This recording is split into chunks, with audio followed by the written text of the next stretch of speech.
오늘은 지난 주중 묵상 본문을 가지고 좀 말씀을 나누려고 합니다.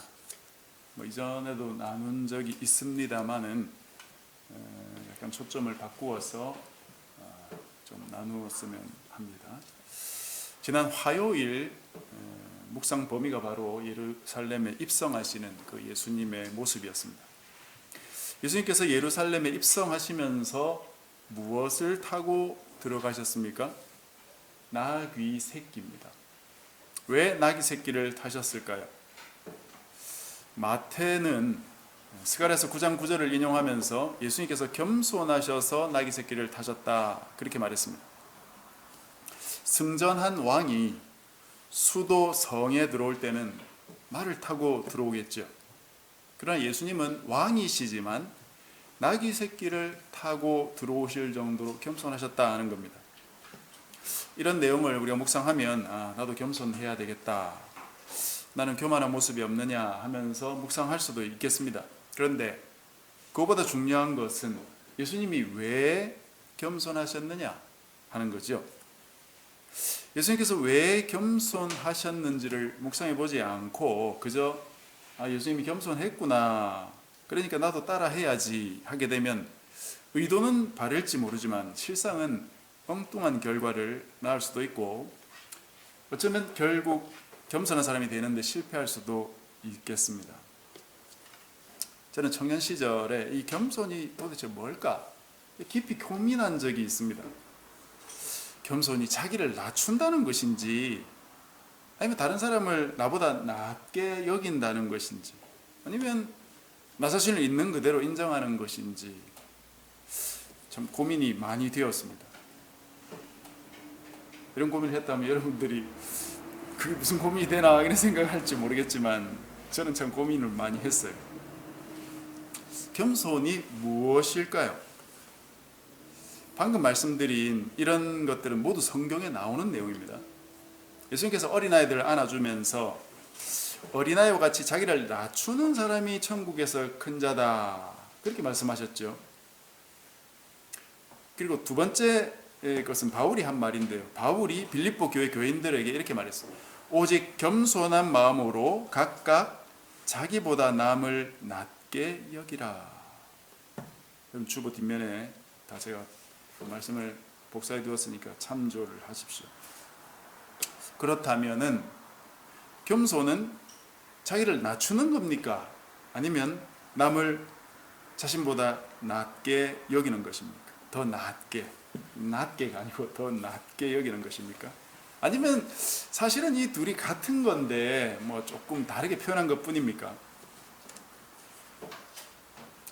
자신을 낮춘다는 의미는 아마도 어린아이처럼 잘 모르는 것이 있다면 잘 모른다는 사실을 있는 그대로 인정한다든지, 또는 자신의 모습을 가장하기보다는 단순하고 순수한 있는 그대로의 모습을 나타내는 그런 것을 의미하겠죠.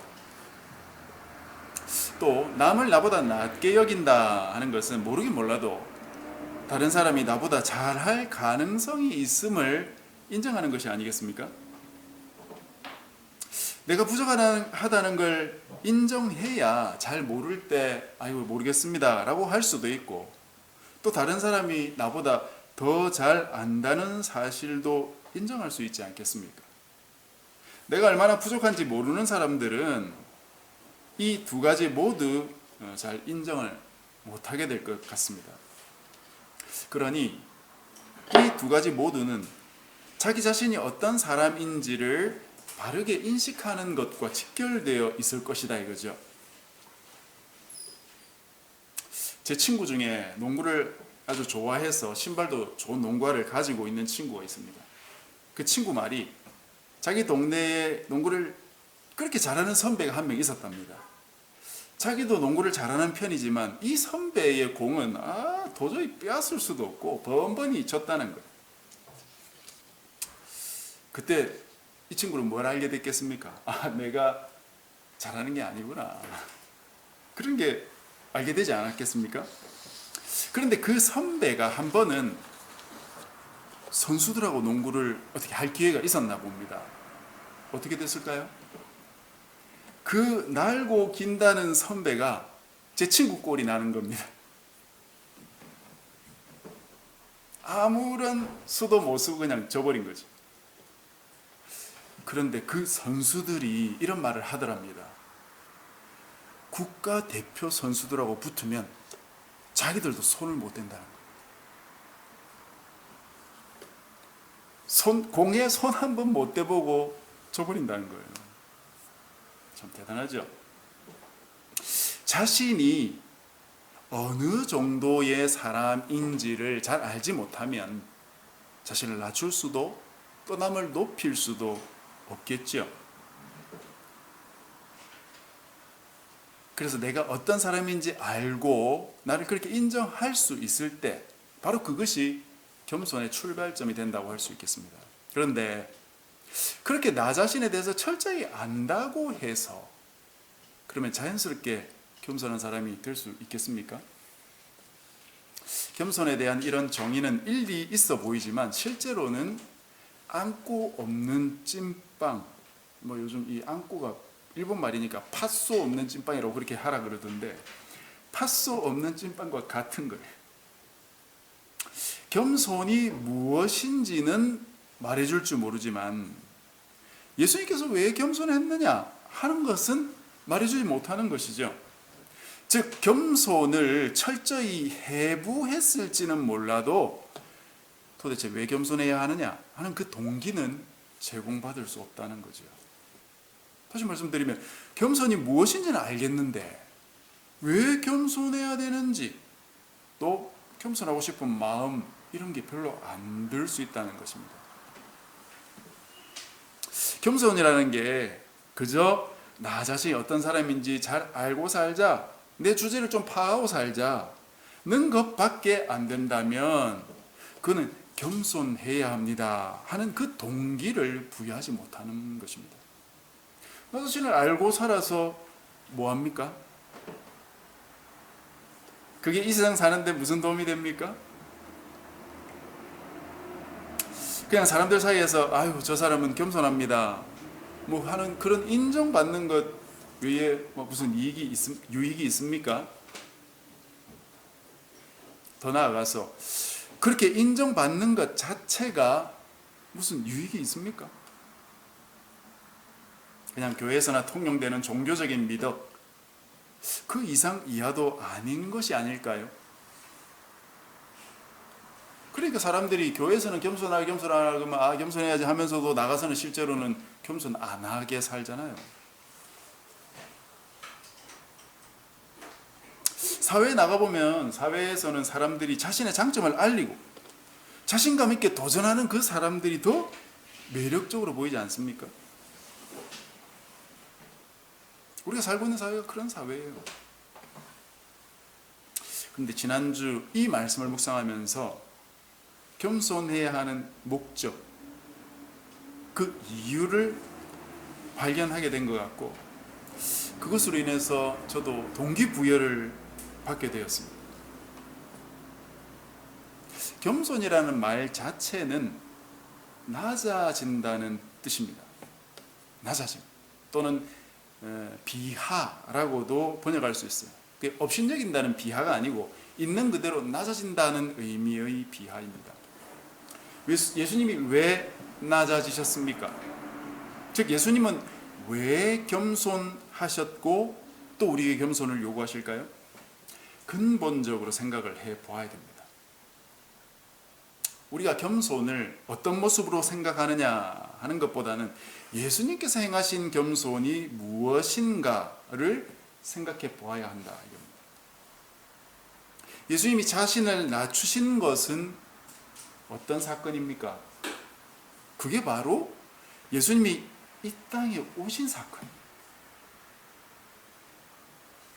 하늘의 영광을 두고 이 땅에 내려오신 그 사건, 그 자체가 바로 예수님의 낮아지심이고 예수님의 겸손입니다. 그러면 예수님이 이 땅에 오신 이유는 무엇이냐 이거죠? 왜 예수님은 낮아지셨습니까? 바로 우리를 구원하기 위함이죠. 예수님께서 이 땅에 오셔서 우리처럼 인간이 되시고 우리 인간의 언어를 구사하시고 우리가 먹는 음식을 드시고 우리가 입는 옷을 입으시고 우리가 사는 집에 사신 이유가 무엇이냐? 우리를 구원하기 위함입니다. 우리 같은 인간들을 죄에서 건져내시기 위해서 인간에게 진리를 가르치고 보여줘야 하니까 인간의 언어를 구사해야 됐고 또 인간의 옷과 인간의 음식, 인간들이 사용하는 집을 사용하셔야 됐었던 거죠. 뿐만 아니라 당시에 유대 사회에서 죄인이라고 손가락질 받던 세리 또는 가늠한 여인 같은 그런 사람들을 구원하기 위해서 죄인들의 친구다라는 모욕적인 별명까지 들으면서도 그들을 가까이 하신 것이죠. 그것이 예수님의 겸손입니다. 또 어린아이를 하찮게 취급하던 당시 시대적인 분위기 속에서 그 어린 아이들 한 명 한 명을 구원하시기 위해서 그들을 안아주시고 그들을 축복해 주신 것입니다. 그것이 예수님이 하신 겸손의 모습. 그리고 이것이 바로 바울이 고린도전서 9장 19절 이하에 말한 내용 그대로입니다. 여러분 고린도전서 9장 19절 이하를 좀 펴보십시오. 그 주보 뒷면에는 제가 인쇄해 두었는데요. 이렇게 나옵니다. 바울 자신 내가 모든 사람에게서 자유로우나 스스로 모든 사람에게 종이 된 것은 더 많은 사람을 얻고자 함이라. 자기 스스로 종이 됐다 이거죠. 자유인이지만 그 모습이 이제 그 이하로 나옵니다. 20절 유대인들에게 내가 유대인같이 된 것은 유대인들을 얻고자 함이요. 율법 아래에 있는 자들에게는 그 사람은 유대인들이죠. 내가 율법 아래에 있지 아니하나. 예수님을 만나고 나서 율법이 예수님을 통해 성취됐다는 걸 바울이 알게 됐으니까 그 율법 아래에 더 이상 자기는 매이지는 않으나 율법 아래에 있는 자 같이 된 것은 유대인들에게는 율법을 존중해 줬다 이거죠. 그렇게 된 것은 율법 아래에 있는 자들을 얻고자 함이요. 그들을 구원하고자 함이요. 율법 없는 자에게는 이방인들, 헬라인들을 말합니다. 내가 하나님께는 율법 없는 자가 아니요 도리어 그리스도의 율법 아래에 있는 자이나 예수님이 가르치신 그 진리 아래에 있는 자이나 율법 없는 자와 같이 된 것은 율법 없는 자들을 얻고자 함이라. 약한 자들에게 내가 약한 자와 같이 된 것은 약한 자들을 얻고자 함이라. 내가 여러 사람에게 여러 모습이 된 것은 아무쪼록 몇 사람이라도 구원하고자 함이니 내가 복음을 위하여 모든 것을 행함은 복음에 참여하고자 함이라. 예수님이 보이신 그 길을 나도 걷고자 함이다 이거죠. 바울은 여러 사람들에게 자신을 맞추어 가면서 복음을 전했다 이겁니다. 비록 본래 자신의 모습과 조금 다른 부분들이 있었지만 그럼에도 불구하고 유대인이나 헬라인이나 약한 자들에게 맞추어 주고 있다. 왜? 그들 중 한 명이라도 구원하기 위해서. 바로 그것이 예수님의 모습이었죠. 예수님과 동일한 모습으로 바울도 그렇게 하고 있다 이거죠. 예수님이 겸손하여 낮아지셔서 이 땅에 오셨고 우리와 같이 되셨고 우리의 모습으로 사시면서 우리를 구원하셨던 것처럼 바울도 예수님의 사도로서 예수님을 본받은 것이고 그게 바로 겸손이다. 그게 바로 겸손의 본질이다 이거죠. 예수님이 왜 겸손하셨습니까? 나와 같은 인간을 구원하시기 위함입니다. 예수님이 아무런 이유도 없이 겸손하셨던 게 아닙니다. 온 우주의 왕이 신이 이 온 땅을 창조하신 그분이 자신을 피조물에게 낮출 이유가 무엇이 있습니까? 겸손이 아름다운 미덕이라 겸손을 가르치기 위해서 겸손하셨던 게 아닙니다. 무조건 겸손한 백성을 만들기 위해 그랬던 게 아니라 이거예요. 하나님의 백성들을 구원하시기 위해서 중차대한 그 구원 계획을 이루기 위해서는 겸손하실 수밖에 없었던 거예요. 우리처럼 되실 수밖에 없었던 것입니다. 이 땅에 오실 수밖에 없었고 인간이 되실 수밖에 없지 않습니까? 다른 방법이 있습니까? 예수님이 겸손하시지 않으셨다면, 즉 인간이 되지 않으셨다면 우리는 진리를 들을 수도 없었을 것이고, 호모사피엔스로부터 인류가 유지되어 온 지금까지 수천 년 수만 년 동안 모든 인류는 어두움 가운데 있었을 겁니다. 예수님이 겸손히 인간이 되어 주셨기 때문에 우리는 예수님을 볼 수 있었고, 그분을 만날 수 있었고, 그분의 우리를 향한 사랑을 깨달을 수 있었고, 그분이 우리의 주인이라는 사실을 알게 될 수 있었고, 우리를 향한 그분의 진심을 진지하게 생각해보고 그분의 말씀과 그분의 선포한 진리가 과연 그러하다는 것을 생각해보고 믿을 수 있게 된 것입니다. 그래서 우리는 어떻게 해야 됩니까? 그래서 겸손해야 되는 것이에요. 왜요? 나를 통해 지금도 하나님의 구원 역사가 이루어져 갈 수 있도록 내가 만나는 사람들에게 겸손히 다가가서 그들처럼 되어야 한다는 것이에요. 예수님이 그런 것처럼, 그것을 본받아 바울도 그렇게 한 것처럼, 그것을 본받아 나도 그렇게 살아가야 됩니다. 우리가 공부방 또는 학교의 선생으로 또는 간호사로 또는 근무원으로, 그리고 내가 내 직장에 하는 일로서 내가 대해야 하는 사람들에게 맞춰주면서 그들에게 다가가는 것이 바로 겸손입니다.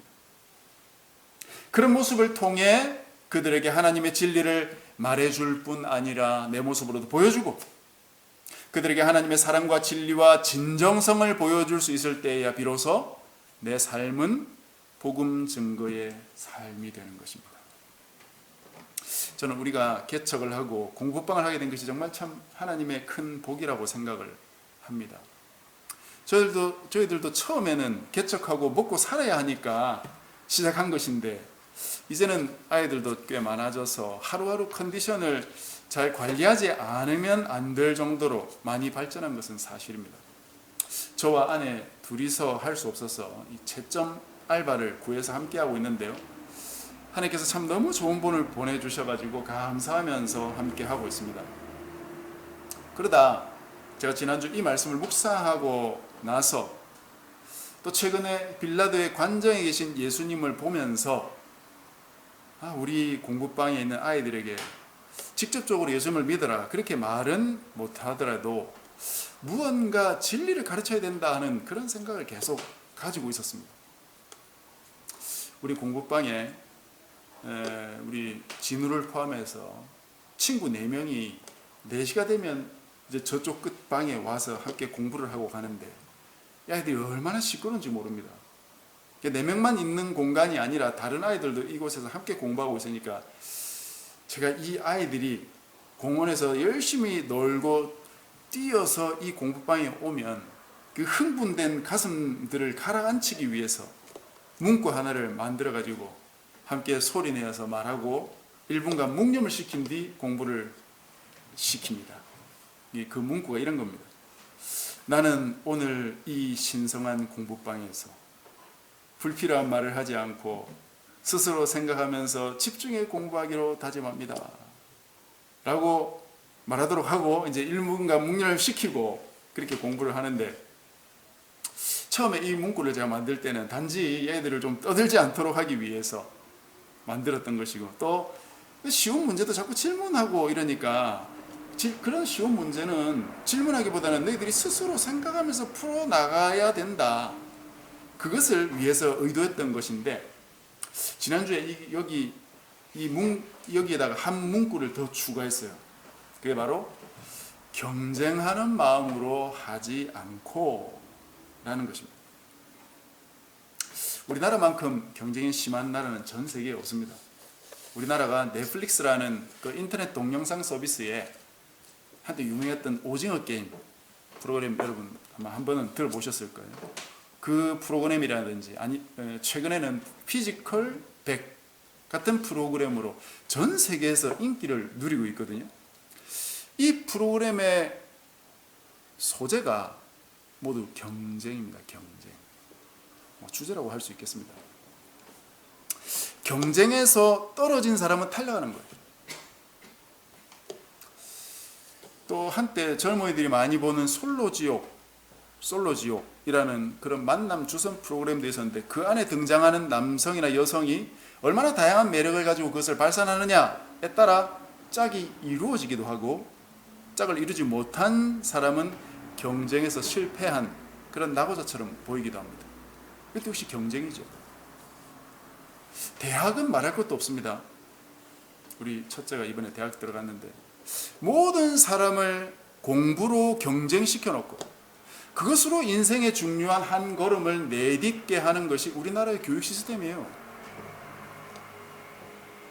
우리나라의 모든 문화가 경쟁이라는 구도로 짜여져 있다 해도 과언이 아니고, 어릴 때부터 그렇게 세뇌받아 왔기 때문에 우리나라 사람들은 경쟁에 대해서 별다른 거부감을 가지지 않고 그것을 오히려 당연시합니다. 오히려 경쟁이 공정하다고 생각하고 있습니다. 그런 체제에서 도태된 사람들은 어느새 사라져버립니다. 그 사람들이 어디서 무엇을 하는지 사람들은 별 관심이 없어요. 같이 살아가야 하는 사람이라는 생각이 없는 것이에요. 그저 경쟁의 대상자로만 인식하는 것입니다. 자기는 자기 앞에 놓인 그 새로운 경쟁에서 이길 방법만 찾고 있어요.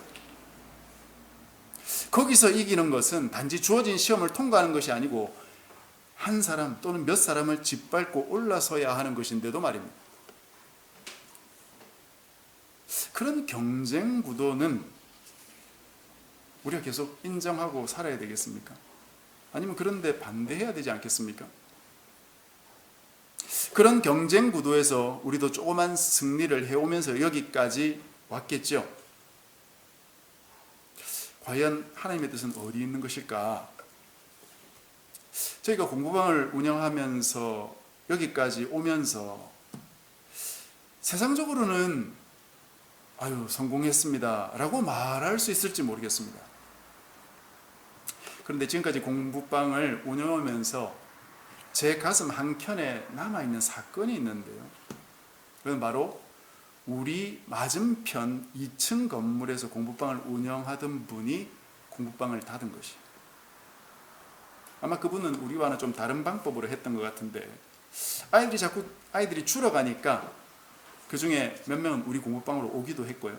그래서 문을 닫은 것 같습니다. 닫고 나서 알았습니다. 이런 상황에서 우리 공부방은 아이들 잘 늘어나고 잘 되고 있으니까 좋아만 할 수는 없지요. 그 사람들도 먹고 살자고 하는 것인데, 물론 우리가 그분들과 경쟁하려는 목표로 해온 건 아닙니다. 그러나 그럼에도 불구하고 미안한 마음이 들더라고요. 갈라디아서 3장 15절에 바울이 이렇게 말했습니다.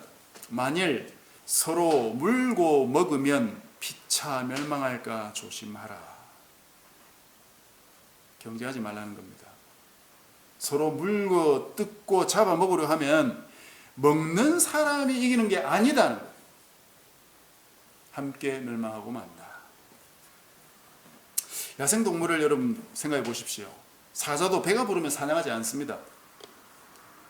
인간들은 먹고 쓰고 자고 할 그런 물자들이 넘쳐나도 자꾸만 만들어 놓고 모아 놓고 있습니다. 자기들이 모든 걸 차지하려고 그러는 거예요. 다른 사람 걸 뺏으려는 것입니다. 동물들은 절대 그렇게 하지 않아요. 인간만 그래요. 인간은 어쩌면 동물이 아닌지도 모르겠습니다. 우리가 정신을 차리고 예수님의 말씀을 생각해보고 예수님이 보여주신 그 진리에 맞게 살아가야 되겠습니다. 하나님 백성들은 경쟁해서는 안 됩니다. 뭐 하려고 공부를 합니까? 경쟁하려고 공부합니까? 하나님이 만드신 세상을 알아가기 위해 공부하는 것이에요. 세상이 세운 그 줄에서 탈락하지 않고 나도 한 자리 하려고 공부하는 게 아니다 이거예요. 우리가 발 딛고 사는 이 세상이 사람이 만든 세상이 아니라 하나님이 만든 세상이고, 지금도 이 세상을 그 어떤 능력 있는 사람이나 나라나 어떤 나라의 대통령이 이끌어가는 게 아니라 하나님이 이끌어가고 계시고, 그 어떤 인간이라도 100년이면 다 끝나버리지만 하나님은 영원하셔서 이 모든 것을 주관하고 계시니까 그 하나님께서 만드신 세상에서 살아가려면 그 세상을 알아야 하지 않겠어요? 그것 때문에 공부하는 것입니다. 겸손도 목적을 상실하면 이상하게 되는 것처럼 공부도 목적을 상실하면 경쟁수단이라는 이상한 것이 되고 맙니다.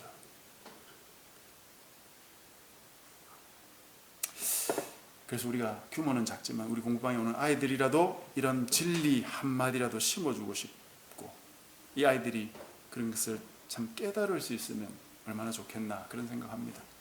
우리 각자의 삶에도 이런 낮아짐을 통해서 진리의 열매가 잘 익어갔으면 좋겠습니다. 말씀을 맺겠습니다.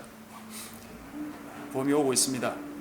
우리 각자의 가슴에 하나님이 주시는 봄바람이 불어와서 우리가 세상에 살고는 있지만 세상에 져서 세상 방식대로 사는 자들이 아니라 세상을 거슬러서 하나님의 방식대로 살고 세상의 빛과 진리를 드러내는 우리 모두가 되었으면 좋겠습니다. 이런 복이 우리 모두에게 있기를 주님의 이름으로 간절히 축복합니다.